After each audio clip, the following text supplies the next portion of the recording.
இன்றைக்கி எந்த ஸ்டாக் பார்க்க போகிறோம் அப்படின்னா டாடா கன்சியூமர். ரீசன் எஃப்ஐ ஓகேங்களா. ஸோ காட்மேன் அப்படின்னு சொல்லிட்டு ஒரு பெரிய இன்ஸ்டியூஷன், அவங்க வந்து இந்த கம்பெனி வந்து லாங் டேர்மில் போகும்போது நல்லாவே ஏறும் அப்படின்னு சொல்லிட்டு சொல்கிறாங்க. ஏன்னா ஒரே ஒரு காரணம் தான் சொல்கிறாங்க. இந்த டாடா கன்சியூமர் வந்து பார்த்திங்கன்னா டோட்டலாக 3 சப்சிடரி கம்பெனியோட டைப் பண்ணியிருக்காங்க. ஸோ சப்சிடரி கம்பெனினா இவங்களோட சின்ன கம்பெனிஸ் ஓகேங்களா. ஸோ ஆர்டர் நிறைய கிடைச்சா மட்டும்தான் இந்த மாதிரி டைப் பண்ணுவாங்க. ஸோ டைப் பண்ணுற காரணத்தால் என்ன ஆகும்னா, இப்போ ஆர்டர் நிறைய கிடைக்கும் போது ப்ராஃபிட்ஸ் அதிகமாகும். இந்த ப்ராஃபிட் Q4 ஆர் Q1 இந்த மாதிரி குவார்ட்டர்லி ரிசல்ட் ரிஃப்ளெக்ட் ஆகும். ஸோ அங்கேருந்து நல்லாவே ரைஸ் ஆகுன்ற ஹோப் வந்து அந்த பர்டிகுலர் இன்ஸ்டியூஷன் கொடுத்ததால இன்னைக்கு இந்த ஸ்டாக் 7% மேலே போயிருக்கு.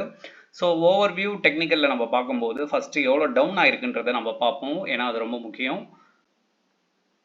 ஸோ ஓவரால் வந்து பார்த்தீங்கன்னா 28% வந்து ஆஃப்டர் த ஸ்மால் கரெக்ஷன் அப்போ நடந்திருக்கு. அதுக்கப்புறம் அங்கேருந்து ரிக்கவர் ஆகி இப்போ வந்து பார்த்திங்கன்னா ஒரு நல்ல ஒரு என்கல்ஃபிங் புல் கேண்டில் ஃபார்ம் ஆயிருக்கு. ஸோ எனக்கு தெரிஞ்சு இந்த ஸ்டாக் வந்து ஒரு 1 மார்க் பண்ணி காமிச்சிடுறேன். அவங்க ரெக்கமெண்ட் பண்ணதால் இந்த ஸ்டாக் மேபி 1120 ஆர் அபோவ் போகிறதுக்கான சான்சஸ் எல்லாமே இருக்குது டோட்டலாகவே. ஏன்னா வந்து அவ்வளோ பெரிய இன்ஸ்டியூஷன் வந்து அவ்வளோ சீக்கிரம் சொல்ல மாட்டாங்க. ஸோ சொல்லி அந்த ரீசனால் இன்வெஸ்டர் நிறைய பேர் வந்து இந்த ஸ்டாக்கில் இன்றைக்கி இன்வெஸ்ட் பண்ணியிருக்காங்க. அதோட நியூஸை நம்ம டீட்டெயில்டாக வந்து பார்ப்போம். அடுத்த ஸ்டாக் கோத்ரேஜ் ப்ராப்பர்ட்டி. இந்த ஸ்டாக்கும் வந்து பார்த்திங்கன்னா ரொம்ப நாள் கழித்து ஒரு சின்ன ஒரு புல்ரன் நடந்திருக்கு. இதுக்கு காரணம் இவங்க வந்து பார்த்திங்கன்னா ஒரு 2000 கோடிக்கு ஃப்ளாட்ஸ் வந்து சேல் பண்ணியிருக்காங்க, 275 ஃப்ளாட்ஸு. ஸோ அந்த ரீசனால் இந்த ஸ்டாக் வந்து இங்கே வந்து ஒரு என்கல்ஃபிங் மாதிரி நடந்து இங்கேருந்து மூவ்மெண்ட்டாக நடக்கும் அப்படின்னு நினைக்கிறேன். ஸோ மொத்தமாக எவ்வளோ விழுந்திருக்கு அப்படி பார்த்தீங்கன்னா 43% கீழே விழுந்திருக்கு. ஸோ விழுந்ததுக்கப்புறம் இந்த ஸ்டாக் வந்து எனக்கு தெரிஞ்சு இந்த சிம்பிள் 2200 பிரேக் அவுட் எடுத்ததுன்னா கண்டிப்பாக அதுக்கு மேலே மூவ்மெண்ட் எடுக்கிறதுக்கான சான்சஸ் நிறையவே இருக்குது, வாய்ப்புகள்.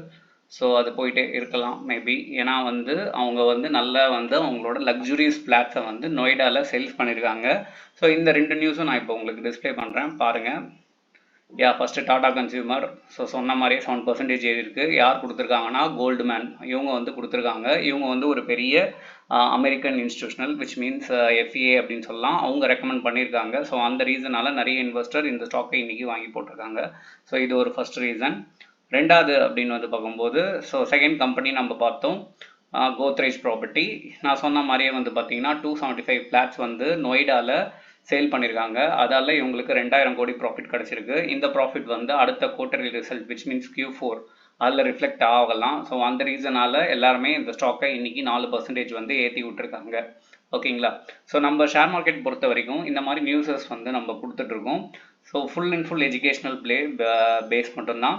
நீங்கள் எதனா ஸ்டாக்கை இன்வெஸ்ட் பண்ணணும் ஆர் வந்து பை பண்ணணும் செல் பண்ணணும்னு நினச்சிங்கன்னா உங்களோட இண்டிவிஜுவல் முடிவை நீங்கள் எப்போவுமே எடுங்க, அதுதான் ரொம்பவே நல்லது.